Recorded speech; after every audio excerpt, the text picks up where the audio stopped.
La semana pasada se recrudeció la volatilidad en los mercados financieros internacionales y en particular en México, con lo cual, en lo que va del año, el peso se ha depreciado más del 10% con respecto al dólar, confirmándose así como una de las monedas con mayor pérdida en el mundo, entre las que tienen peso real en los intercambios globales. Aunque la estabilidad macroeconómica se mantiene, con un equilibrio importante entre las variables fundamentales, las tendencias son desfavorables para ello. Ya se presentan claras señales de afectación por la situación del tipo de cambio y otros factores que debemos tomar como focos amarillos con respuestas oportunas. Es el caso de la inflación, la cuenta corriente con el exterior, signos probables de un mercado interno menos vigoroso y el déficit y la deuda del sector público que no han mejorado, lo cual incide en todas esas variables.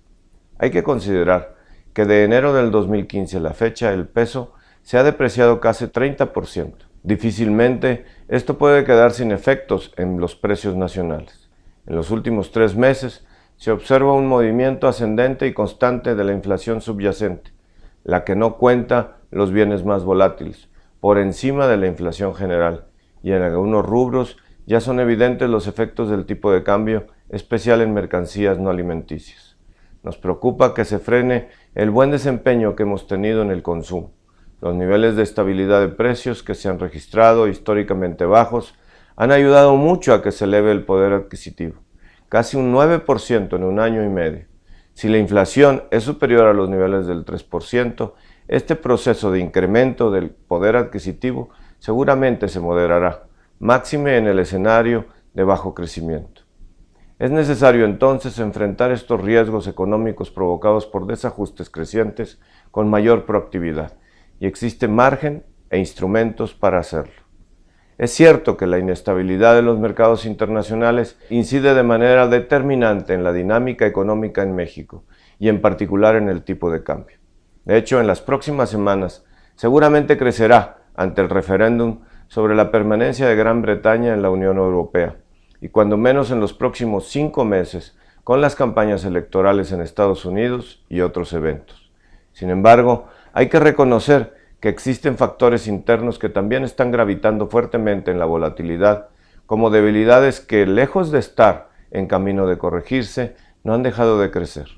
Detrás de la depreciación del tipo de cambio, de más de 5% en solo 30 días, está la situación internacional, pero el crecimiento de la deuda, el déficit del sector público y la incidencia de ello en las cuentas externas aumentan nuestra vulnerabilidad.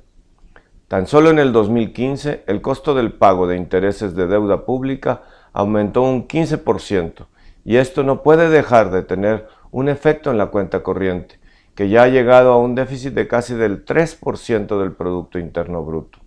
Y todo esto, desde luego, está relacionado con el importante crecimiento de la deuda gubernamental, más de 4 puntos del PIB en el año pasado y casi 2 en el primer trimestre del 2016.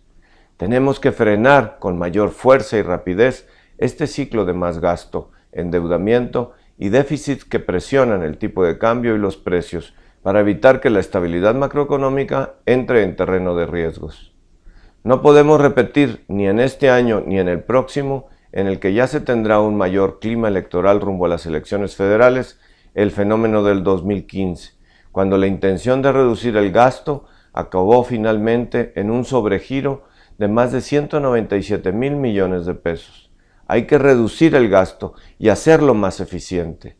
El recorte para que la deuda no siga creciendo tendría que ser enorme, del orden de los 300,000 millones de pesos, casi el doble del recorte propuesto para el 2017.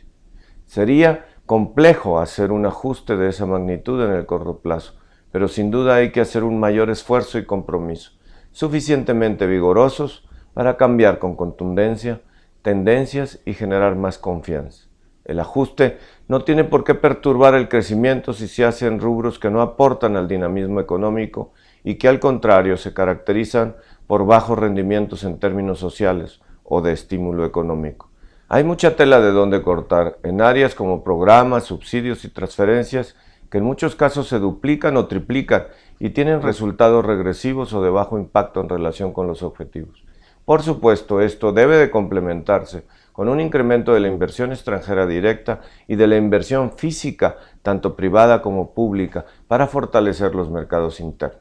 Igualmente, estamos seguros de que se puede ahorrar incluso miles de millones de pesos si se logra acotar el problema de la corrupción y la impunidad. Por eso es que insistiremos en que la reforma anticorrupción que México necesita vaya de verdad a fondo. Ante el escenario de inestabilidad e incertidumbre que se presenta, la clave es dar solidez a nuestras instituciones, tanto en términos financieros como de confianza y convergencia en principios muy claros, en los cuales todavía hay mucho por avanzar: Estado de Derecho, gobernabilidad democrática, transparencia y rendición de cuentas, y un piso fuerte de estabilidad económica, política y seguridad sobre el cual podemos construir un México mejor. El presupuesto del año que entra es la oportunidad que tenemos para que la deuda no siga creciendo y demos una señal contundente y definitiva sobre el compromiso con la estabilidad y la protección del poder adquisitivo de las personas, de los trabajadores. La confianza es fundamental para que fluya la inversión y para que todos los agentes económicos puedan hacer planes y desarrollar sus proyectos en un entorno de negocios estable y competitivo, que brinde certidumbre y atractividad hacia inversión extranjera e inversión mexicana. Un aspecto indispensable en este reto es mantener abierto el diálogo entre los sectores de la sociedad y el Estado mexicano, anteponiendo la convergencia y el interés nacional. Construyamos en lo que nos identificamos y dejemos para después las diferencias.